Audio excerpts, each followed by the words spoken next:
Red button means we're live, a casual take with your boy Stephen Pepper, here to give a take off my chest. So, guys, I don't know if you've been paying attention, but our girl, Caitlin Clark, she's in a slump. Yes, she is.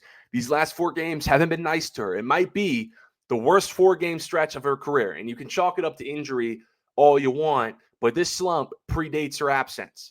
And after, that brutal game yesterday against the Valkyries, in her last 4 games, she's now just averaging 11 and a half points per game, 6.5 turnovers, 28.2% from the field, and in total, she's 3 for her last 28 from 3. Yes, Caitlin Clark from the logo, as State Farm commercial likes to say, is 3 for 28 in her last 3-point attempts, and the Fever are 1 and 3 in Caitlin Clark's last 4 games available. Brutal. So, what's interesting about Caitlin's slump is how much it exposes the Trae Young in her game that I've always seen. Right? I think we like to call her the female version of Steph Curry because the way she gets hot from downtown, it's must-see TV, just like Steph, right? But she's always played more like Trae Young. If you really watched her game, you would notice. And it's not a bad thing. It's not. I can see the comments now. Oh, bro, what do you L take? Because people don't know how Trae Young plays. But it's play style. I'm not saying that Caitlin ranks relatively similar in the W as Trae Young does in the NBA. No. I think when Caitlin's on, she's one of the 5 best WNBA players.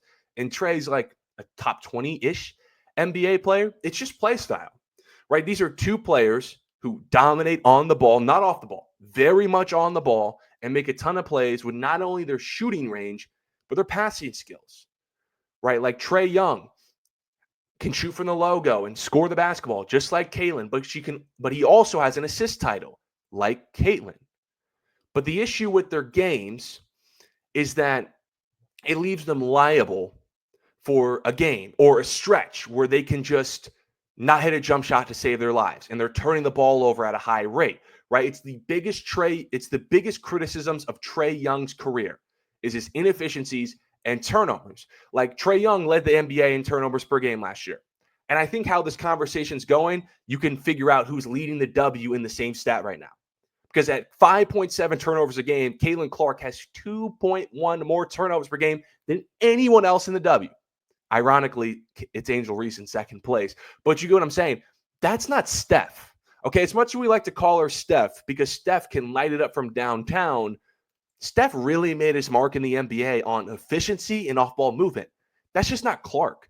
Caitlin can struggle playing off the ball, with efficiency, which is more like Trae Young. It's been the biggest issues of Trae Young's career. Can he operate off the ball? Can he stay efficient? It's not a bad thing. I can already see the comments now. It's not a bad thing. It's more just play style. And when I see her stat line, 10 points, 6 assists, okay, but 4 for 12 from the field, 4 turnovers. I don't know what's more brutal, that stat line or the 12 p.m. start time. I mean, that's Trae Young.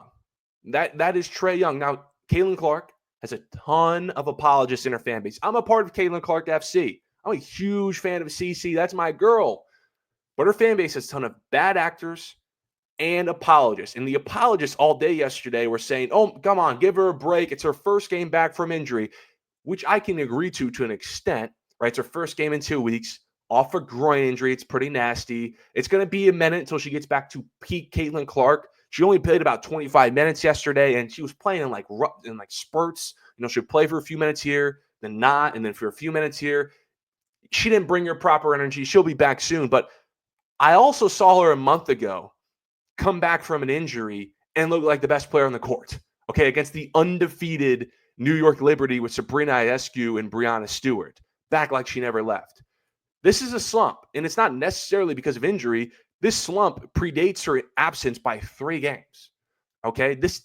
Some of these slumps is because of how she plays, right, where she's so jumper reliant that she could just miss a jumper for like 2 or 3 games. It's basketball. And she tries to make so many plays in the pick and roll with her teammates that she can force a few passes, and they don't go her way in the tight windows and their turnovers. A lot like Trae Young. That's not Steph. As much as we like to call her Steph Curry as a female, because the way she gets hotter from downtown, she gets hotter than anyone else. And it's must-see TV. It's a huge draw, just like Steph Curry is. But Steph's efficient, and he can move off ball, whereas Caitlin Clark, she shoots sub 40 from the field. She leads the W in turnovers. That's Trae Young, shooting sub 40 from the field, leading the league in turnovers. But if you need another stat, just in case you're confused, Caitlin Clark and Trae Young are the only two players in Division I basketball history to lead the nation in both points per game and assists per game. Okay, one male, one female. The only two to do it is Caitlin Clark and Trae Young, points and assists. They play the same. Again, it's not a bad thing. I'm not saying that Caitlin Clark ranks in the W like Trae Young does in the NBA. No, it's play style. Her game is more Trae Young than Steph Curry. But let me know what you guys think. I appreciate everyone for tuning into this episode of A Casual Take. Follow my social media to stay updated on all things related to the show. Until next time, see you.